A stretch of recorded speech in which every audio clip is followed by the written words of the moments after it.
Kenapa ayah duduk lama? Hatiku terlalu ingat pada almarhumah ibumu. Duduk di rumah baring-baring, insya Allah istirahat. Tapi ada yang tidak bisa diistirahatkan. Apa dia? Fikiran. Suaminya nanya, ngapain kamu baca Yasin terus? Persiapan untuk kamu, Pak. Ketenangan itu ada di dalam hati. Kalau sudah hati tenang, yang lain ikut tenang. Kamu berani meminang anak saya? Siapa namamu? Nama saya Imran, Pak. Ajarkan surat Ali Imran. Memang nama saya di KTP Imran, Pak, tapi sehari-hari dipanggil kawan Kulhu. Ya Kulhu Allah aja.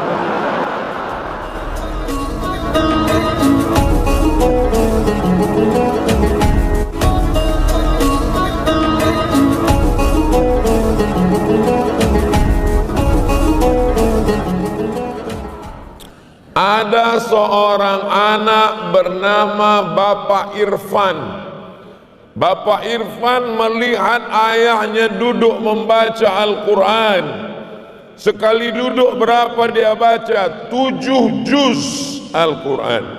Ketika itu dia bertanya, mengapa ayah duduk lama? Hatiku terlalu ingat pada almarhumah ibumu. Maka untuk menenangkan jiwaku, aku membaca Al-Quran. Duduk 7 juz, gundah gulananya, risaunya, kecewanya hilang.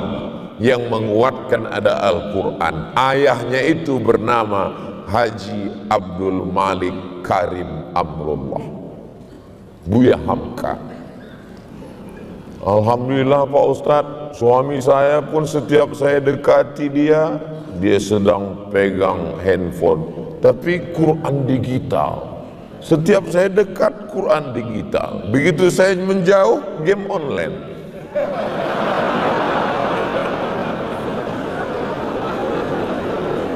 Apa sebenarnya yang terjadi? Mata bisa dibuat istirahat. Bagaimana cara mengistirahatkan mata? Pejamkan mata, insya Allah mata istirahat. Telinga bisa dibuat istirahat. Bagaimana mengistirahatkan telinga? Cari sumbat telinga, insya Allah telinga istirahat. Kaki mau beristirahat, bagaimana mengistirahatkan kaki? Jangan jalan, duduk di rumah baring-baring, insya Allah istirahat. Tapi ada yang tidak bisa diistirahatkan. Apa dia? Fikiran. Fikiran tidak pernah istirahat. Dia terus berpikir. Pak Ustadz, mohon maaf ya, untuk beberapa hari saya nggak bisa ikut pengajian. Kenapa? Saya mau mengistirahatkan pikiran saya. Saya mau pergi ke danau, saya mau pergi ke bukit, saya mau pergi ke laut. Akhirnya sampai ke pantai, mau istirahat. Ternyata apa yang terpikir? Tiketnya mahal, hotelnya mahal, tagihan. Dulu yang dipikirkan orang hanya anaknya, suaminya. Hari ini orang buka handphone, scroll. Yang dipikirkannya suami orang, anak orang, rumah orang. Manusia zaman sekarang ini aneh sekali. Tetangga beli kulkas, dia yang kedinginan.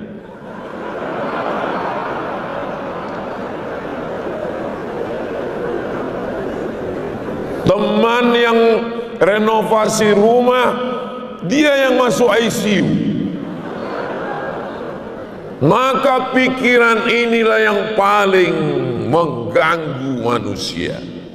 Betul tidak Bapak Ibu? Banyak sekali yang mengaku.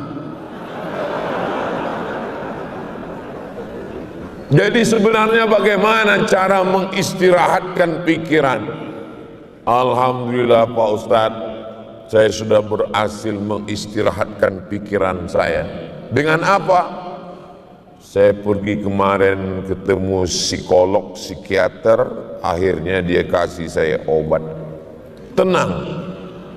Alhamdulillah masalah saya hilang Pak Ustaz. Kok bisa hilang masalahnya? Dia kasih tahu ini dimakan pagi, ini dimakan siang, ini dimakan malam, ini makan sebelum makan, ini makan setelah makan, ini makan setengah, ini makan seperempat. Bertambah beban saya Pak Ustaz.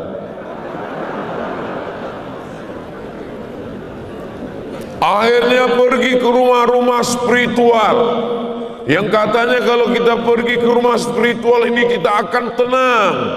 Begitu masuk ke dalam, mendengar suara gemericik air terjun, lalu kemudian terdengar suara kicau burung, lalu menghirup suara aroma terapi dari asap-asap, lalu kemudian pejamkan mata, tarik nafas, tarik,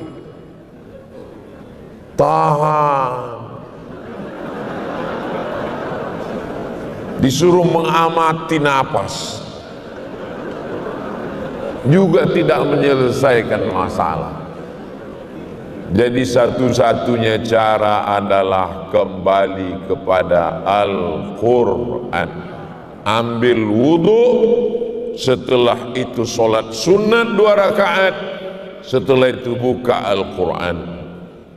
A'udzu billahi minasy syaithanir rajim.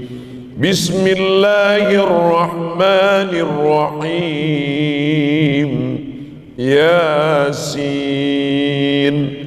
wal Qur'anil Hakim, innaka laminal mursalin ala siratim mustaqim. Suaminya nanya, ngapain kamu baca Yasin terus? Persiapan untuk kamu, Pak.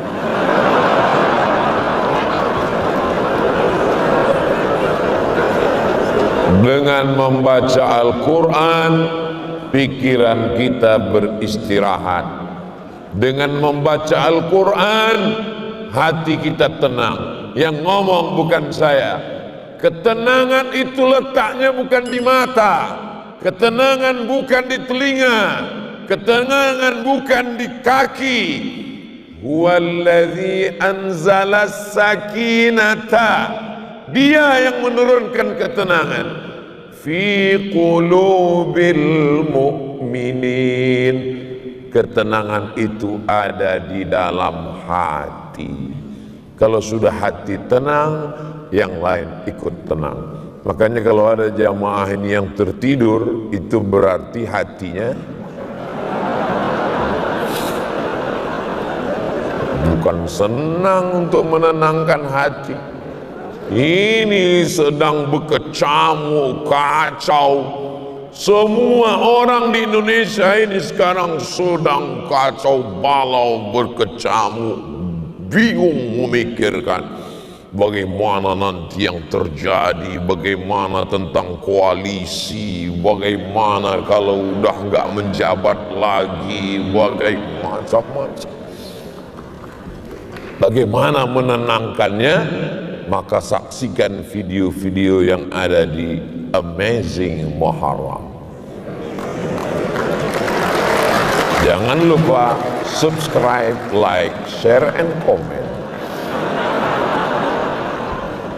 Apapun masalah hidupmu, ambil wudhu, buka Al-Quran.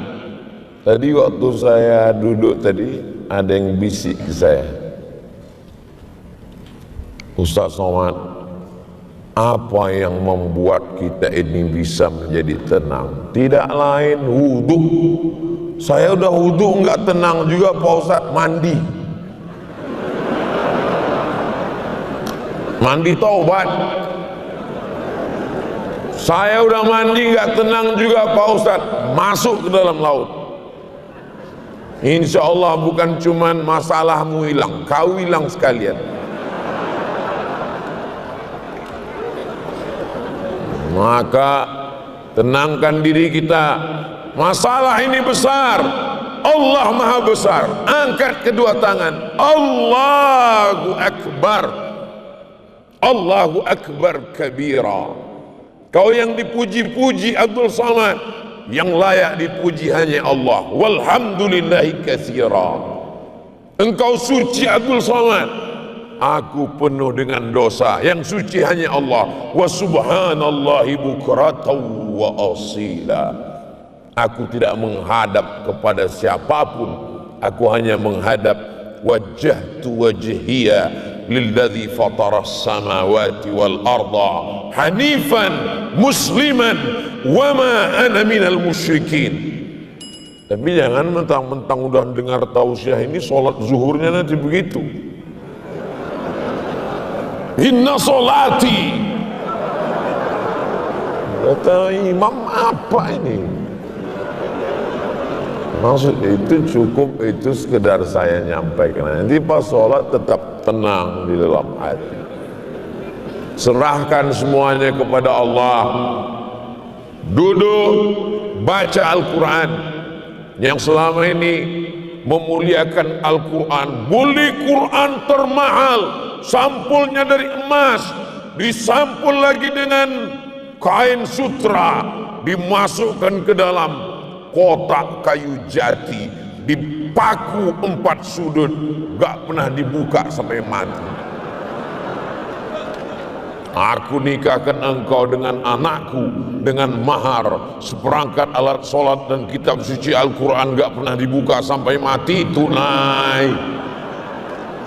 Apa ini? Kenapa ulama dulu mengajarkan nikah maharnya Al-Quran? Supaya Al-Quran dibaca.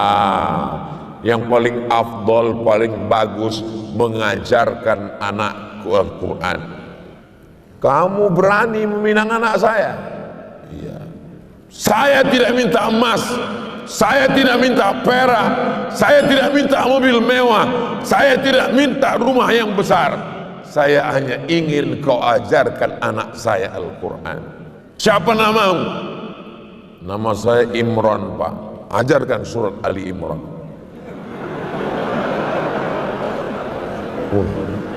Panjang sekali, Pak.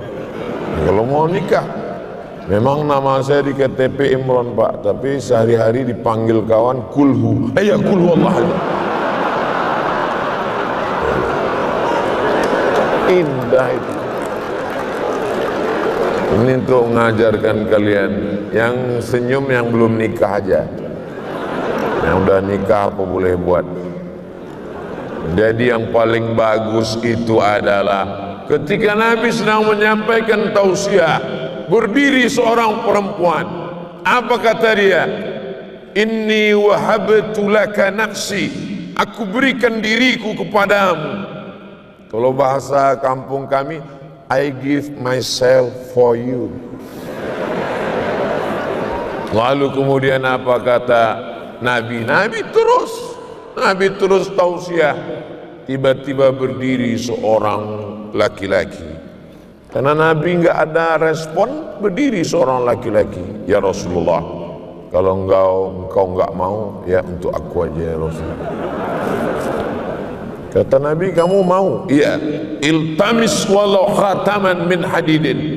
Carilah walaupun cincin yang terbuat dari besi. Dia pulang ke rumah cari cincin besi, nggak ada. Maka bapak-bapak kemana-mana tolong bawa cincin besi. Mana tahu nanti keadaan terjepit. Lalu kemudian setelah itu nggak ada ya Rasulullah.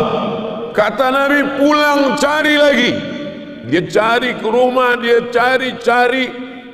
Ada satu kain untuk mahar ya Rasulullah. Berapa kainnya? 1. Jadi mahar nikah, iya.